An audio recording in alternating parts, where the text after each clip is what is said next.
Welcome back. I'm your host, Barry Waxler, here with my co-host, Andrew Kay and Urban Miaris. And we have our final guest of the day, Mr. Jason Gethin from table number 10. Welcome, Jason. Thank you. Great. So, table number 10. Let's start out. Tell us a little bit about table number 10. Well, we're a new restaurant located down in the East Village, about a block away from Petco Park, at the corner of 10th and J. We're, really trying to start up and do approachable fine dining. So it's a very laid-back atmosphere with just, very precise food, something you find in Brooklyn or San Francisco. Right. So you used the term approachable fine dining. Yes. How did you come up with that? Or where does that come from? You think of these fine dining restaurants. You take Addison or 910 or a lot of these other restaurants. They seem very stuffy, and we kind of want to just create a very casual atmosphere where people can come and get incredible quality food. Okay. Well, I have to open the door. I tested out table number 10 the other night. Cindy and I went up there, and I have to tell you, we were both fabulously impressed. Okay, and I have to recommend everybody to go in there, and the first thing you have to get are the chicken skins. Something fried chicken skins. I know. I sent Barry an email asking about his experience, and he said, bold letters, fried chicken skins for an appetizer. Need I say more? I never thought they would sell. I really didn't. San Diego's kind of a health conscious place, right. I threw a dart in a wall and it stuck. So, whatever the flavor and the seasoning you have on there, those were fabulous. Well, thank you very much. So maybe you need to bag them and start selling them at the grocery store.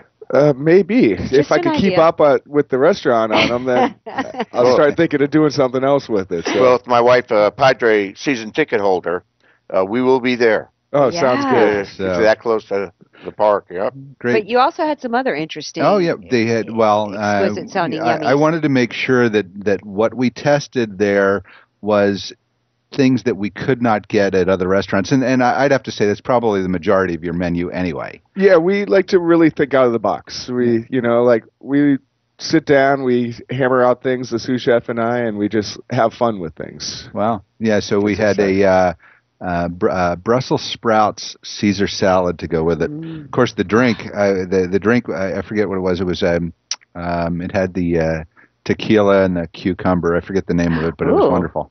You have my attention. So I'm getting hungry. I know. I'm dying over here. My mouth is watering. The Pinchy Gringo is the drink. That's it. The Pinchy Gringo. That was wonderful. Yeah. And I love that. It was good enough to keep me going and not ruin the taste buds. So it was. See, that's it was a proper cocktail. Yeah. So you had the Brussels sprouts with Caesar salad. What'd you have for your entree? We had the torture me. Tell me what you had. The beef brisket and the duck breast. It was just wonderful. So my hat's off to you. So how did you create this menu? It's a lot of it is through travels. I travel to New York every year. I travel to San Francisco a lot. And living in the South, just things that we had in the South. I was going to say, there's a nod to some of my roots there. We won't hold it against you, but he did come in a St. Louis Cardinals hat. So. Well, you know what? I'm willing to forgive that. I went to high school in St. Louis. Okay. So. All right. Well, I can forgive it. I can forgive almost anything if the food is good. All right. So, you just opened up recently. Yes, about 3 weeks ago. You don't look completely sleep deprived or completely stressed out like most new business Visine, I think, is helping me out. Something. Could it also be that you got some good help? There's somebody else here in the studio with us. Well, I have my wife with me, and and then the PR company is with me. And you got some good support. Yes, as a startup, which is essential. As many business people will tell you, getting the doors open is more stressful than the first year of business. To that point, to open the door and say, "We're finally here." This is the easy part now. Yeah, this is the easy part now. The 5 months of building it out, that was the hard part. So. Now, were you also involved in the design of it and in the interior and all that? Yes, my partner Cooper and I, we actually built it.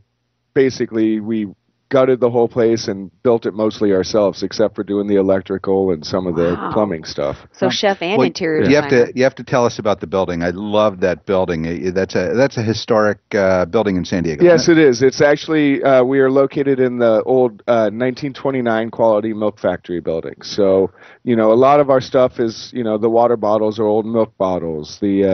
We even serve cream in little mini milk bottles. We're kind of trying to keep the history of the building alive with what we're doing also. So well, and it sounds like it's fantastic food, yet like you said, still a comfortable. That's so San Diego. I don't want to have to put on little black dress and 4-inch pumps. I'm not Stephanie.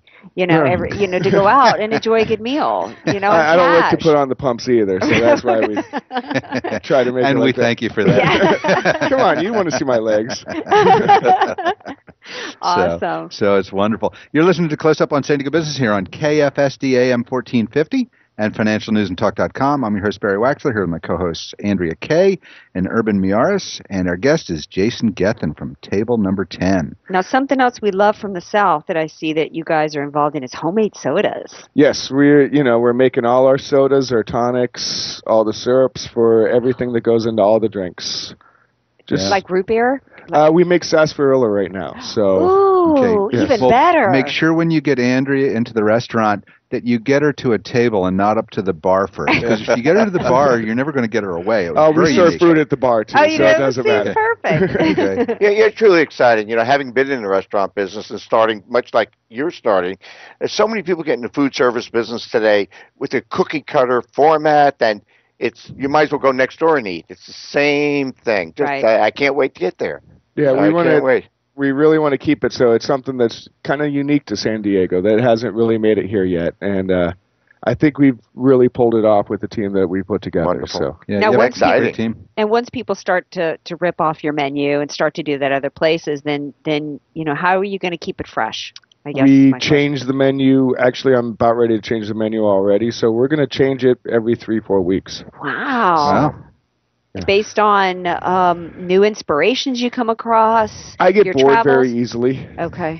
That's one of my problems. Making the same food for a month straight just, it kind of bores me. So we've already started working on new dishes, and we're really pushing to get a new menu out for next week. So in business today, 80% of all business, regardless of the business you're in, and especially the food service business, 80% is from word of mouth and customer loyalty. And by changing the menu, you enhance that customer loyalty because there's always something new and exciting. You're selling an experience with everything else.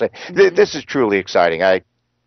Wonderful to talk with you. It's just great. Well, I'll tell you, the point that was just made that I really like is, you have a changing menu. How often do we stop and we sit down and say, well, let's go out to dinner tonight, and we want to go out and we want to get the same thing we had before.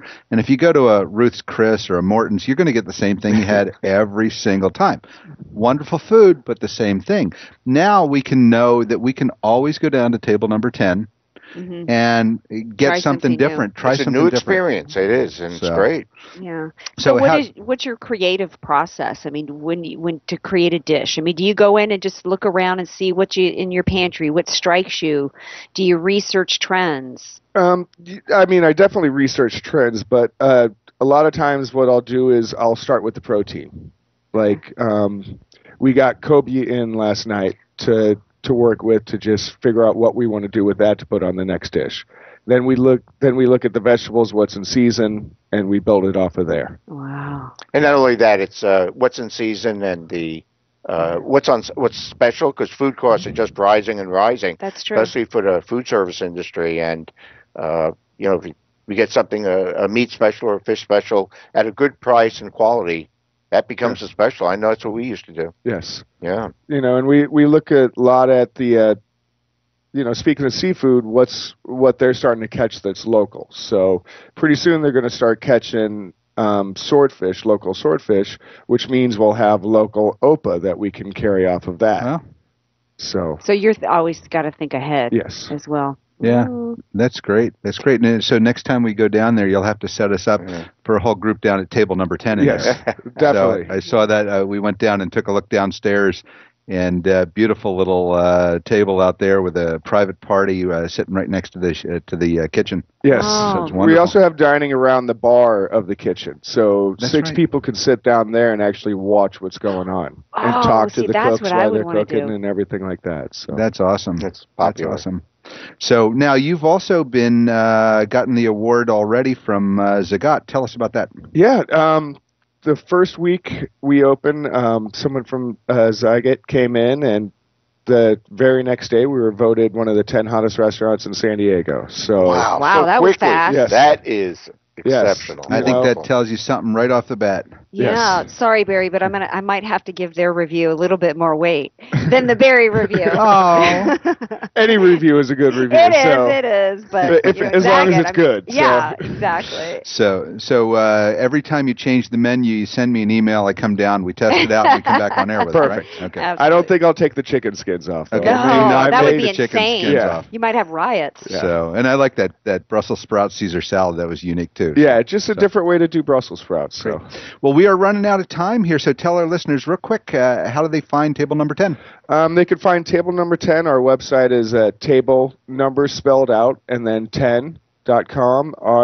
We're at the corner of 10th and J in the East Village, right next to Petco Park. Okay, great. Fantastic. Awesome. Fabulous restaurant. Jason, thanks for being with us. All right, thank you very much. Great. Great. You're listening to Close Up on San Diego Business, where we get up close and personal with homegrown San Diego businesses and the people that are working hard to make a difference in our community.